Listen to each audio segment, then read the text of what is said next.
My sister slapped me in front of 200 people at her wedding because I wouldn't hand over my penthouse. What no one knew was a judge was sitting in that crowd watching everything unfold. It all happened at my sister's extravagant wedding. My parents cornered me just before the reception started and told me I needed to give up my penthouse, the one I bought with my own money. They said it was for the family. My mom looked at me and said, "Selfish daughters don't deserve nice things." My dad added, "Your sister's kids need a real home." Then my sister, always smug, always spoiled, smirked and said, "Finally, I'm getting what I should have had all along." When I refused, she slapped me across the face. Right there. In front of everyone. Laughter broke out. Few people gasped. But I didn't cry. I didn't yell. I planned something better, something that would silence them for good. The champagne glass in my hand trembled slightly as I watched her, my sister Candace, float across the ballroom floor of the Grand Marlowe Hotel. Her designer dress trailing behind her like melted satin. There were nearly 200 guests watching her, celebrating her big day with Darren, the finance guy she met less than a year ago. People called him brilliant, rich, the real deal. Funny how she was marrying him for his wealth, while demanding mine. I'm Talia. I'm 32. And I worked my butt off to get where I am today. While Candace spent her 20s chasing men and pretending to be some kind of influencer, I was in law school, pulling all-nighters, living off vending machines. After graduating, I worked brutal 70-hour weeks at a top law firm in Chicago. Then, 5 years ago, I took the biggest risk of my life. I opened my own firm specializing in business disputes. Paid off. Last year, I landed a major case that ended in a huge settlement, big enough for me to buy a beautiful penthouse apartment that overlooks the lake. It's mine. Earned it. And suddenly, everyone in my family thinks it belongs to them. "Talia, sweetie, you look beautiful," my mom cooed as she walked up in her usual fake smile mode. The kind of smile she only brings out when she wants something. She looked polished as always. Silver curls perfectly done, and her deep blue dress probably cost more than most people's monthly mortgage. "We need to talk." A family discussion. My stomach dropped. In our family, family discussions never ended well for me. "Mom, it's Candace's wedding. Can't this wait?" Before she could answer, my dad appeared next to her. His face was stiff. Serious. He's 58 now, but still sharp in a tux. The look in his eyes, that cold disappointment, was something I'd known since I was a teenager. "We've been talking about your living situation," he said. My living situation. I sat down, placing my champagne on the table. Whatever this was, I knew it was going to get worse. "What about my living situation?" asked. Mom folded her hands sweetly. "Well, you know how Candace and Darren are starting a family, right? They'll need more space than that tiny place Darren's renting." I blinked. "They're not even expecting, Mom." "They will be soon," Candace's voice cut in. She and Darren had just walked over, arms linked, grinning like movie stars.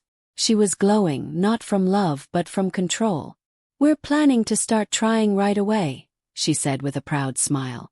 "Congrats," I said quietly. "I'm sure you'll find a lovely place." "Oh, we already have," she answered.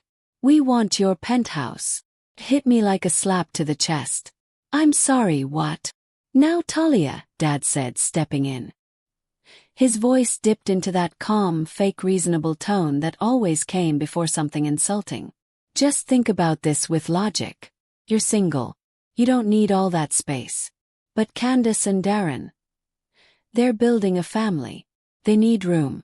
They need it more than you do." I stared at them, stunned. "You're telling me to give up my home." "Not give up," Mom corrected quickly. "Trade. You can move into Darren's apartment. It's nice, it's comfy. One person. A 600-square-foot studio in Queens." Asked plainly. "You really expect me to trade my 3-bedroom penthouse on the Upper West Side for a shoebox apartment in Queens?" "Talia, don't be so dramatic," Candace said, rolling her eyes. "It's not like you even use all that space. Why do you need 3 bedrooms? You don't even have a boyfriend. That last part was intentional. She wanted it to sting. And it did. Candace had always been the golden child. The one who could never do any wrong. When she dropped out of college to find herself, my parents called her brave. Every job she quit, every relationship she ended, they called it exploring her path. Meanwhile, when I graduated top of my class from law school, they acted concerned, like I'd pushed myself too hard. I need those bedrooms, I said, trying to stay calm. Because it's my home. Earned it. Paid for it. And I'm not giving it up. Talia Grace Monroe. My mother's voice sharpened like a slap. That is incredibly selfish. Family comes first. Always. Family. I let out a hollow laugh. When have you ever treated me like family? I looked straight at them. When I was studying for the bar exam, you said I was being cold and antisocial. When I was struggling to get my firm off the ground, you said I was irresponsible.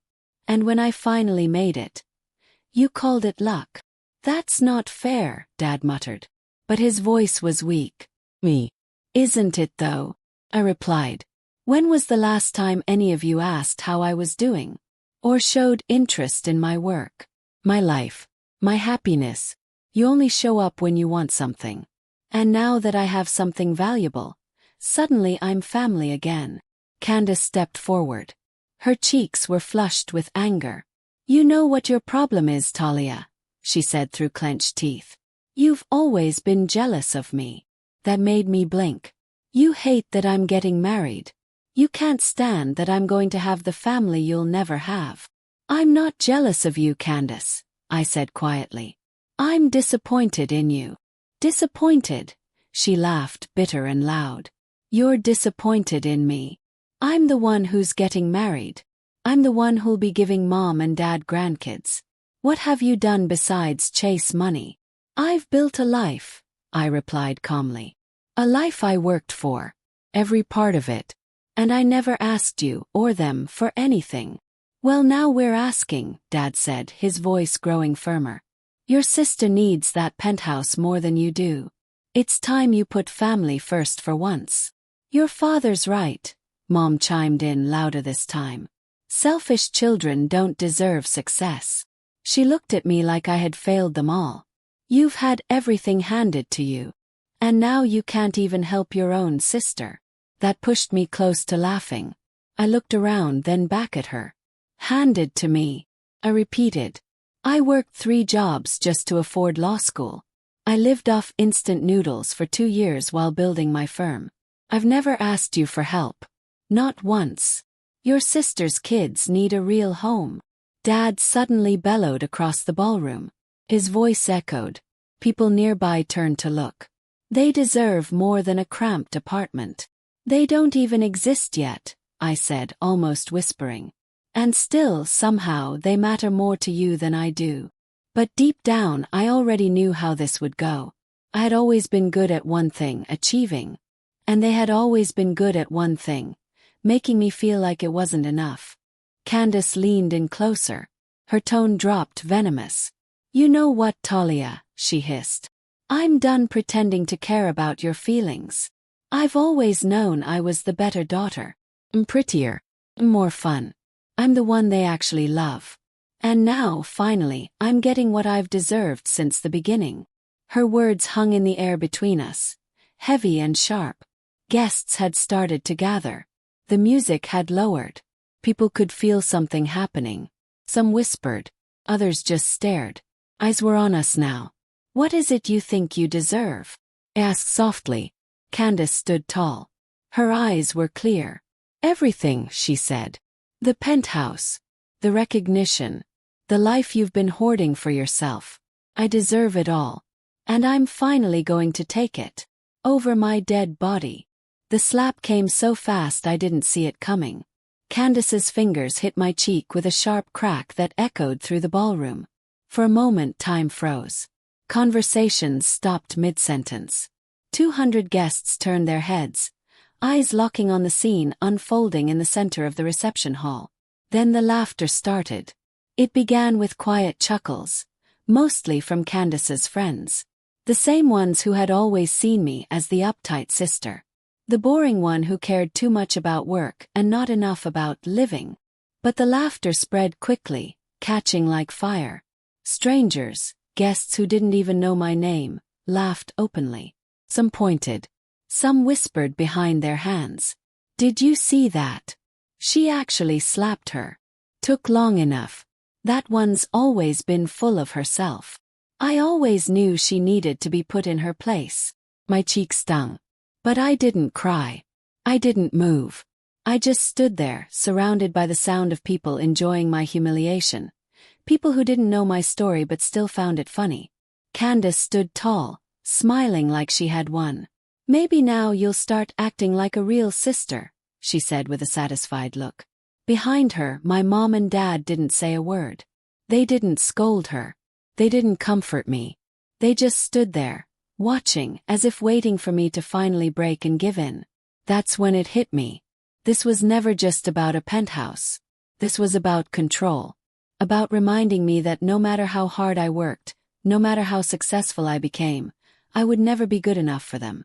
I would always be the disappointment, the one they could push around. But they made a mistake that day. They humiliated me in front of 200 people.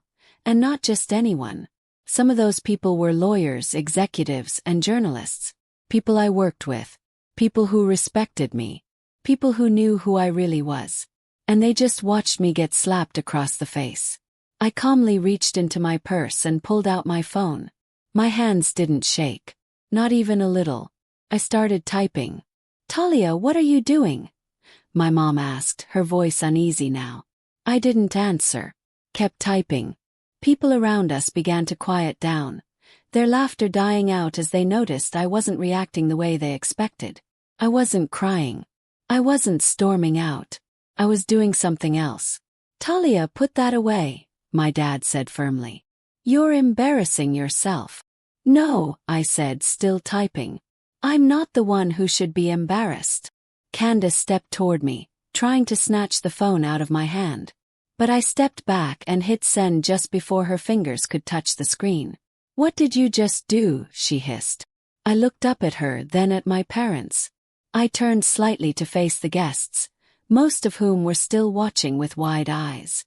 "I chose a revenge that you won't be able to laugh off," I said.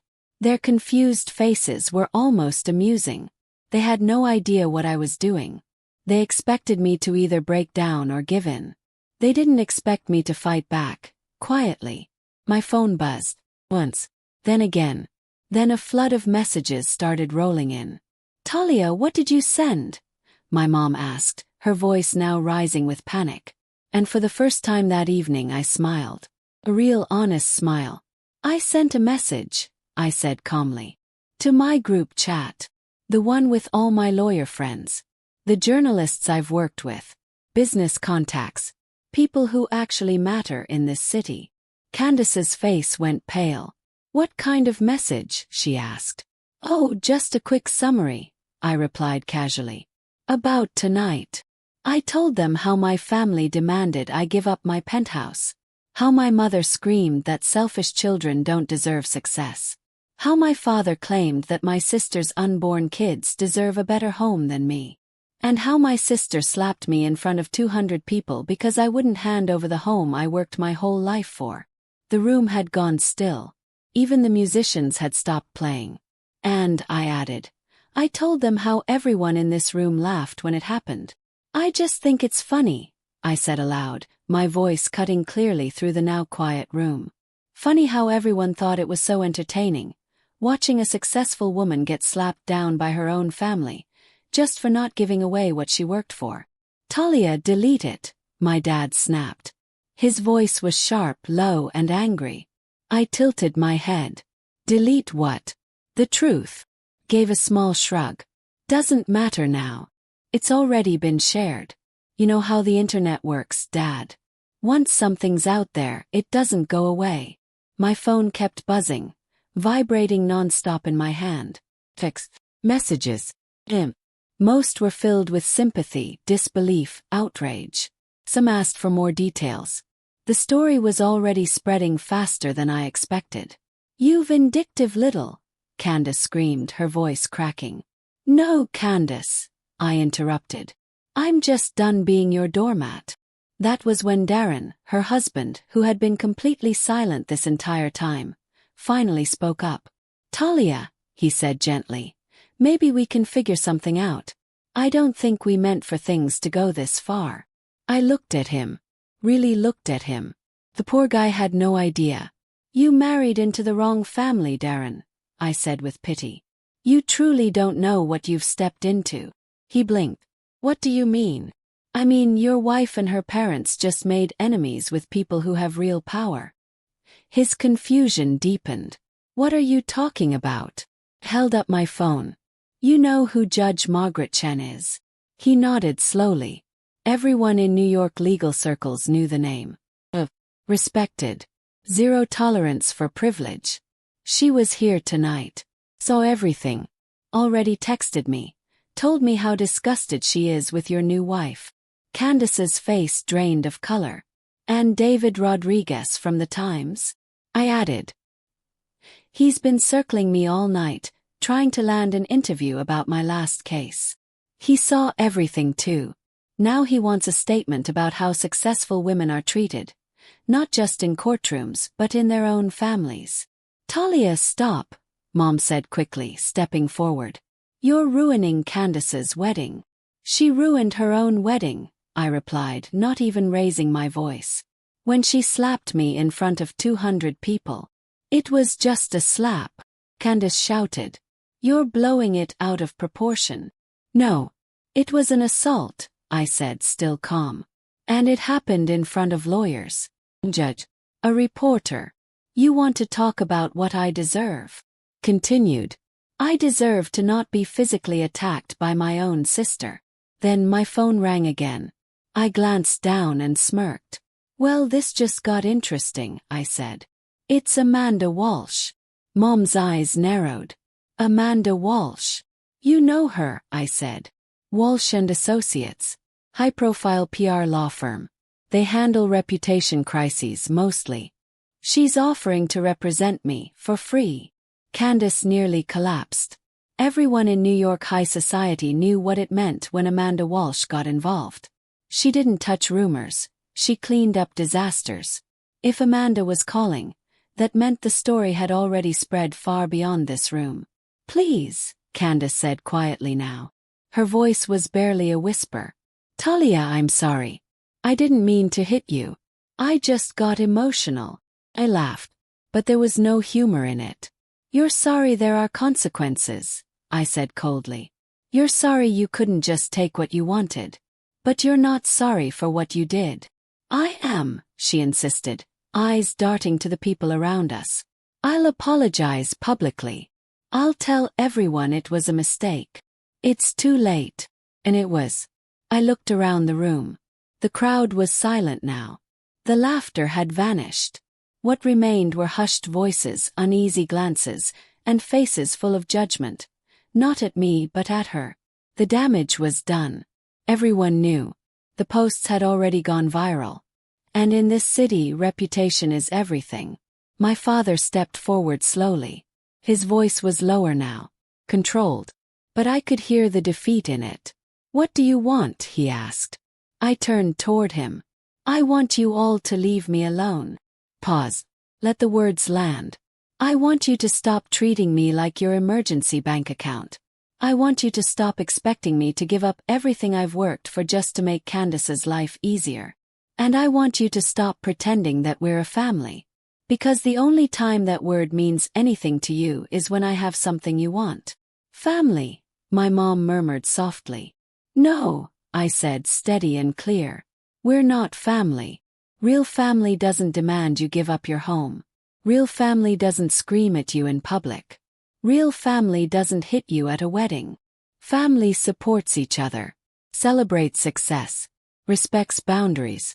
You've never done any of those things for me. My phone vibrated again.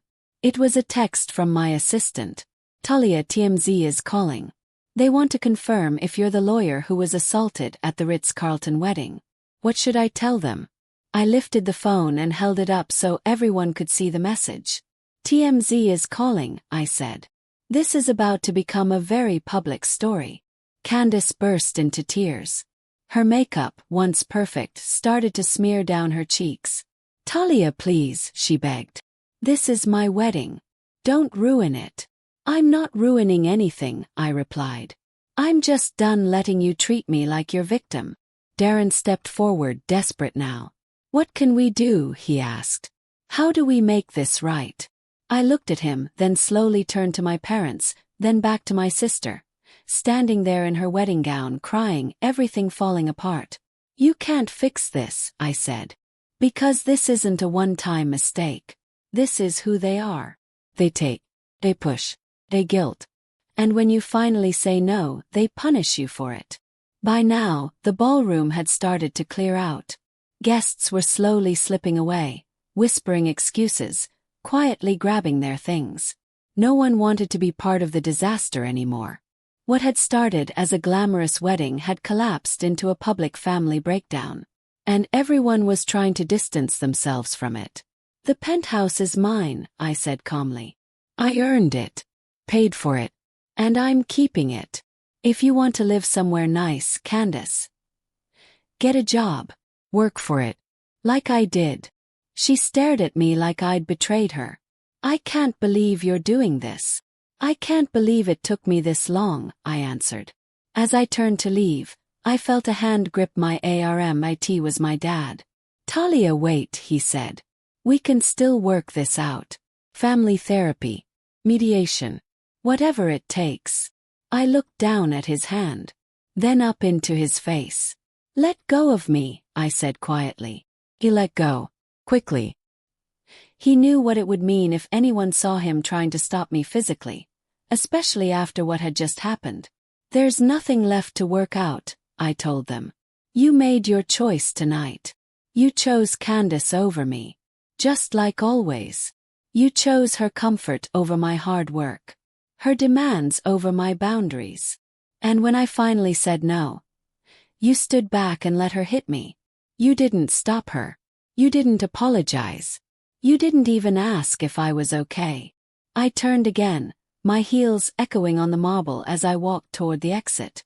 Behind me, I could still hear Candace crying, my mother muttering frantically, and my father grumbling under his breath, but I didn't look back. Not once. The door. I paused, turned around. The grand ballroom looked nothing like it did an hour ago. Guests stood in small groups, whispering, exchanging glances. The bride's makeup was ruined. The groom looked completely lost. My parents were trying to contain a situation that had already blown far out of control. "You know what the saddest part is?" I said, loud enough for the whole room to hear. "I would have helped you.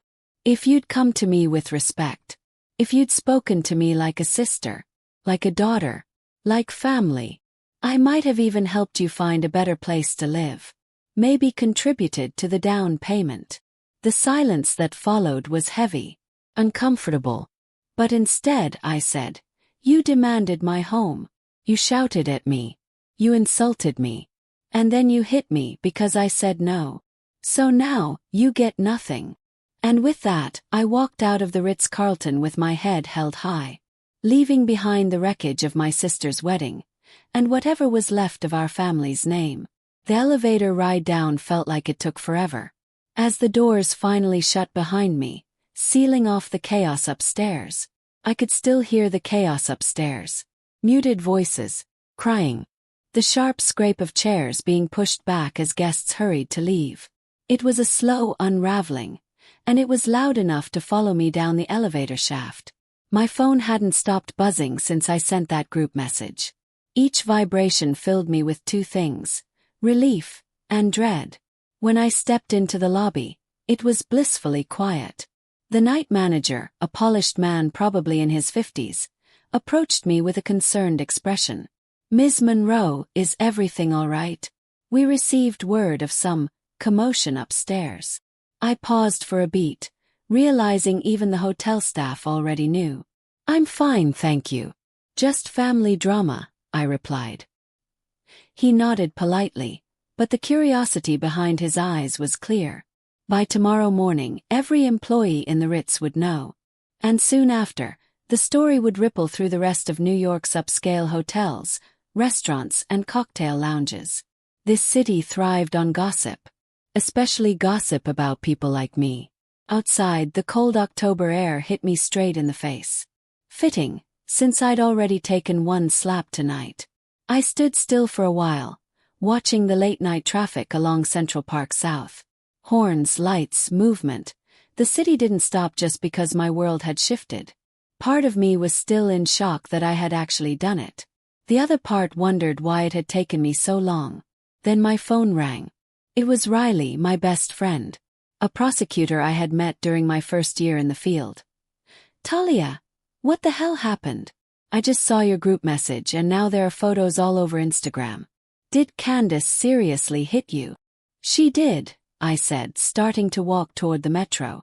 I needed to move. My body was full of adrenaline with nowhere to go. "Jesus, are you okay? Do you want me to come over?"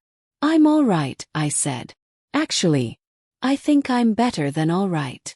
I think I'm finally free." "Free?" she asked, confused. "Yeah, free from pretending we're a real family. Free from apologizing for my success. Free from tiptoeing around their moods and expectations." She was quiet on the other end. "Talia, you do realize this is going to get ugly, right? Like really messy." "I know," I said. "But I'm tired of being the one who always keeps it together. Let them clean up the mess for once." "What about your parents? They're going to be crushed." I stopped walking for a moment. "Riley." They stood by and watched their daughter hit me in front of 200 people. Then they told me to give her my home. They called me selfish for wanting to keep what I worked for. Took a breath. When exactly am I supposed to start worrying about how they feel? "You're right," she said softly. "I'm sorry. I know how much family means to you." "It does," I answered. "It always has. But the truth is they stopped being my family a long time ago. I was just too loyal to notice." We hung up soon after, and I decided not to take the subway. I needed air. So I started walking, 40 blocks from Midtown back to my condo on the Upper West Side. I didn't rush. I let the night wash over me, one block at a time. My phone never stopped buzzing.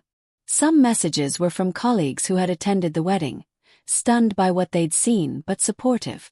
Others came from friends who had seen the group message spreading across social media. A few were from journalists, somehow already in possession of my number, looking for quotes.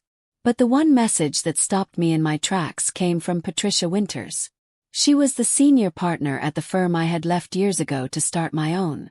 We hadn't talked much since, but we'd always respected each other. "Talia, I just found out what happened. I want you to know you have my full support. What your family did was terrible, and I'm proud of you for standing your ground. If you ever need anything, I'm here." Reading that, I felt something swell in my chest. And for the first time that entire night, my eyes filled with tears. Not tears of pain. Not from shame. But from gratitude. Here was someone, Patricia Winters, who barely knew my family, had no reason to involve herself. And yet, she offered her support. Just because it was the right thing to do. That moment made something incredibly clear. My family had always been wrong about me. They saw me as cold, selfish, obsessed with money and status. But the messages filling my phone told a different story. One built on facts, not projections. The truth was, I mentored junior associates. I took on pro bono cases for victims of abuse. I volunteered at legal aid clinics even when I was pulling 80-hour weeks. That's who I really was. By the time I reached my apartment building, I had over 200 missed calls and unread messages. Luis, the doorman who had worked there for over 15 years, looked up in surprise when I walked through the front doors. "Miss Monroe, are you all right? You look like you've been through something." Luis had seen me through a lot. Long nights during law school, failed relationships, the late hours when I was just starting my practice. In some ways, he knew me better than my own parents. "I've had better nights, Luis," I replied. "But I think things are finally turning around." He smiled softly. "That's good to hear. You deserve all the happiness in the world. In the elevator, I caught my reflection in the mirrored walls. My cheek was still red from Candace's slap. My hair was slightly undone, and my makeup had faded. But my eyes were clear, focused, strong. I looked like someone who had survived a battle. And won. When I stepped into my penthouse, it was like breathing again. The floor-to-ceiling windows lit up the room with city lights, twinkling like stars. This was my space, my achievement, my home. And no one, not my parents, not Candace, was going to take it from me. I poured a glass of red wine, curled up on my couch, and finally allowed myself to look at the damage online. Someone had recorded the moment Candace slapped me, probably thinking it would be funny. They posted it on Instagram, and now it had been shared hundreds of times. The comments were flooding in. This is disgusting. Who slaps someone at a wedding? That woman is my hero for standing her ground. The sister is clearly entitled as hell. Assault is assault. Family or not. I can't believe everyone was laughing. What's wrong with people? But it wasn't just anonymous accounts. I recognized names. Attorneys from the legal circuit, corporate executives, even a few celebrities. People who clearly saw what happened and weren't okay with it. The narrative was now bigger than the wedding. It had taken on a life of its own. Then my phone rang again. It was Jenna, my assistant, calling from her personal number. "Talia, I'm really sorry to call on a Saturday night," she said quickly. "But it's getting out of control. What's going on?" "Yes. The office voicemail is full, and reporters are blowing up my personal line asking for official statements." I closed my eyes, the exhaustion starting to settle in. What kind of reporters? Everyone. Local news. Page 6. Flimsy. Even CNN. My breath caught. "This story is everywhere," she said quietly. "What are they asking?" "They want to know if you're pressing charges. If you plan to sue. They're asking what your relationship was like with your family before this." She hesitated. "Some want to feature your practice, your rise in law, your clients. Others are asking about your dating life." Course they were. A successful, unmarried woman being attacked by her newly married sister. It was the kind of angle media couldn't resist. It ticked every box about family conflict, gender expectations, and ambition. "Jenna," I said, sitting up straighter. "I need you to draft a statement. Something calm. Professional. Nothing emotional." She grabbed a pen. "Okay. Go ahead. Say. Monroe is grateful for the outpouring of support she has received. At this time, she is focused on her work and her clients and will not be making further public comments on what remains a private family matter." "Got it," she said, typing it quickly. "Should I mention anything about pressing? Should I mention anything about pressing charges?" Pause. The truth was, I hadn't even thought about it until she brought it up. Candace's slap hadn't drawn blood. It wasn't meant to cause physical pain. It was meant to humiliate me. To make a point. But still, Jenna's question reminded me that I had legal options. Real ones. "No," I said. "Don't mention charges, not yet. Let's keep that door open." After I hung up, I realized something else. I was starving, that I hadn't eaten a thing at the wedding. Too much tension.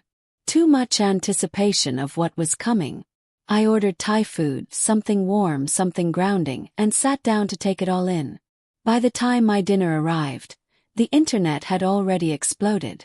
The Instagram video, the one of Candace slapping me, had been reposted by several gossip pages. Thousands of views had racked up in just hours. But what shocked me more than the viral footage were the articles. Real ones. A feminist columnist had written a long piece about how women are so often expected to sacrifice their careers, their space, their peace, just to keep their families happy. A licensed family therapist had published a piece breaking down toxic family behavior, using my story as an example. A law blogger had even weighed in, analyzing the slap under New York's assault statutes. This wasn't just some wedding meltdown anymore. It had sparked something larger. A citywide, maybe even national conversation about gender roles, family pressure, entitlement, and the price of saying no. Meanwhile, Candace's Instagram was being torn apart. Where there were once hundreds of happy comments under her wedding photos, now there were angry replies calling her spoiled, abusive, entitled. People were even hijacking her wedding hashtag Candace and Darren Forever, to repost the slap video, turning it into something tragic and ironic. For a brief second, I almost felt bad for her. Then I remembered her face. That look of satisfaction when she hit me. The way she acted like she finally got what she was owed. That memory erased every trace of sympathy. My pad thai arrived, and I settled into my sofa, eating slowly as the messages continued. One was from my college roommate, someone I hadn't spoken to in years. She'd seen the footage and just wanted me to know she was proud of me. Another came from a cousin on my dad's side. Someone who had always been treated like the troublemaker of the family. She opened up about her own experience with being mistreated and isolated by relatives. Then there was my high school guidance counselor, who had somehow come across the article on Facebook. She called to say how proud she was of me, how far I'd come. But the call that stopped me cold came from Judge Margaret Chen. She had been at the wedding, and now she was calling me directly. "Talia, I hope you don't mind," she said gently. "I pulled your number from the court directory. I needed to speak to you." "Of course," I said. "But you don't need to apologize. You didn't do anything." "I should have done something," she replied. "When I saw what was happening, I should have intervened." "You were a guest at a wedding," I told her. "Not a referee." "Maybe," she said. "But I've been thinking about it all night. And I can't let it go. What happened back there? That wasn't just a family fight. That was a pattern of abuse." Her words stopped me. "I've seen this before," she continued. "Emotional manipulation, financial pressure, public humiliation, and now physical aggression. It's abuse, Talia. Family abuse." I didn't say anything for a few seconds. She was right. I had been so focused on the slap, on the penthouse, that I hadn't zoomed out far enough. I hadn't considered how many years this had gone on. The subtle jabs, the constant guilt-tripping, the endless expectations that I should give everything and ask for nothing. "I never thought of it like that," I admitted. "It's just, abuse doesn't always look like we expect it to. Especially from people we're supposed to love. We're trained to accept behavior from family that we'd never tolerate from strangers," she said. "But everything I saw, the entitlement, the way they demanded your property, the slap, it's all textbook." After we ended the call, I stayed sitting on the couch for a long while. I sat still, reflecting on Judge Chen's words. Could I really call it abuse? Felt like too strong a word at first. My family had never hit me until tonight. They'd never locked me away, or controlled where I went or who I saw. But they had constantly belittled my accomplishments. They made me feel ashamed of my success. They asked me to sacrifice my own happiness, my own space, so my sister could have more. They treated me like a wallet, not a daughter, not a sister. And when I finally said no, they laughed while I was slapped in front of 200 people. Maybe Judge Chen was right. Maybe it was abuse. Just not the kind that left bruises. Understanding that truth hit me in two ways. It was freeing because it confirmed that walking away was the right thing to do. And it was heartbreaking, because it meant admitting something I hadn't wanted to face. They never really loved me. They just loved what I gave them. As the hours went by, I found myself oddly thankful for the slap. It was the thing that woke me up. Final straw. The spark that made me realize I couldn't keep playing this role anymore. Without it, I might have kept letting them drain me for years. By 2 a.m. I was exhausted but strangely calm. I turned off the phone notifications just to quiet the buzz. I had changed into pajamas and was brushing my teeth when I heard the intercom buzz. I looked at the security monitor. It was Candace, still in her wedding gown, makeup ruined, eyes red and swollen. She looked up at the camera, mascara trailing down her cheeks, and softly whispered, "Please." I froze for a second. She looked broken, desperate. And despite everything, part of me saw the girl I'd grown up with, standing outside in the middle of the night in a torn-up wedding dress, asking for help. But then I remembered. Her face after she slapped me, victorious, smug.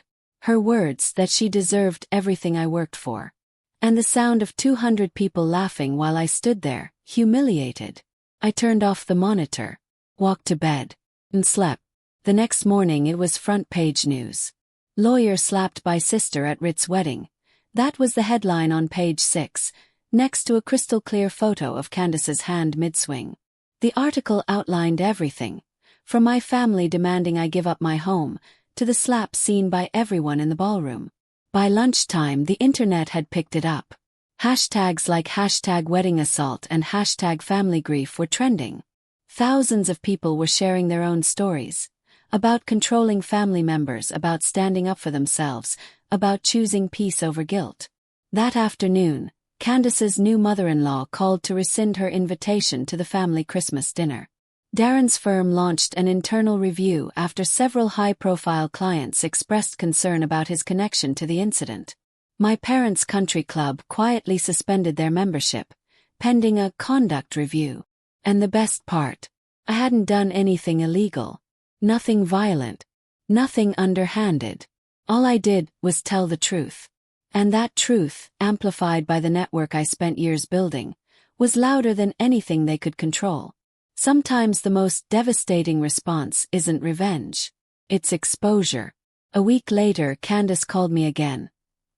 Crying. Begging. "Talia, please," she sobbed through the phone. "I'm sorry. Swear. I never wanted this to happen. You wanted to humiliate me," I replied calmly. "You wanted to shame me into giving up my home. You wanted to make me small, in front of 200 people. The only thing you didn't want was to deal with the consequences." "I'll do anything," she pleaded. "I'll apologize. I'll apologize publicly," Candace cried. "I'll tell everyone I was wrong. I'll fix this." "Candace, stop," I said. I was sitting in my penthouse, looking out at the view of Central Park, the home I fought to protect, the peace I had earned. "You can't apologize your way out of this. You can't undo what you did. And you can't expect forgiveness just because the consequences finally caught up with you." "But we're family," she whispered. "Family doesn't slap each other across the face," I said. "Family doesn't demand someone give up everything they've worked for while offering nothing in return. Family doesn't laugh while one of their own is being humiliated." "I know I messed up," she said quietly. "But please, help me fix this." "I can't fix this for you," I said gently. "This isn't my burden. This is yours." She hung up crying. That was the last time I ever heard from her. 6 months later, her marriage was over. The pressure from the incident, the media fallout, and the financial stress of them both losing their jobs had shattered their relationship before it even had a real chance to begin. Candace moved back in with our parents. My parents, once proud members of their social circles, were now the subject of whispers and distance. My dad's business faltered. Their name became synonymous with entitlement, arrogance, and failure to take accountability. Meanwhile, my law firm thrived. At first, the attention was overwhelming. But over time it turned into an asset. I became known as the attorney who stood her ground, who wouldn't be pushed around, not even by blood. More clients came in. Many of them told me they chose me because of what I did, not in court but at that wedding. I never got my family back. But then again, I realized I never really had them. They weren't a family. They were users.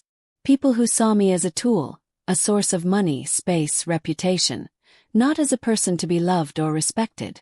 And that realization set me free. Course I kept the penthouse. It was mine. Eventually, I turned one of the extra bedrooms into a home office. The other became a guest room, for friends who truly cared about me. The same space Candace once told me I didn't need was now filled with people who valued me for who I was, not what I could give them. Sometimes I wonder if I could have handled it differently. If I could have found a way to set boundaries without cutting them off. But then I remember. I remember the slap echoing through the ballroom. I remember the laughter. I remember Candace's smirk, the face of someone who believed she had won. And I remember the moment I chose a different kind of revenge. One that didn't involve anger or retaliation. Chose the truth. And I let the world see it. Since then, they haven't asked me for anything. Not even once. The silence has been unexpected. But perfect. Because sometimes the best revenge isn't about getting even. Sometimes it's refusing to let people walk all over you anymore. It's drawing a line and saying no more. And sometimes, that's all it takes to change everything. Like and subscribe to Tales from Reddit for more heart-turning stories like this. We release videos daily.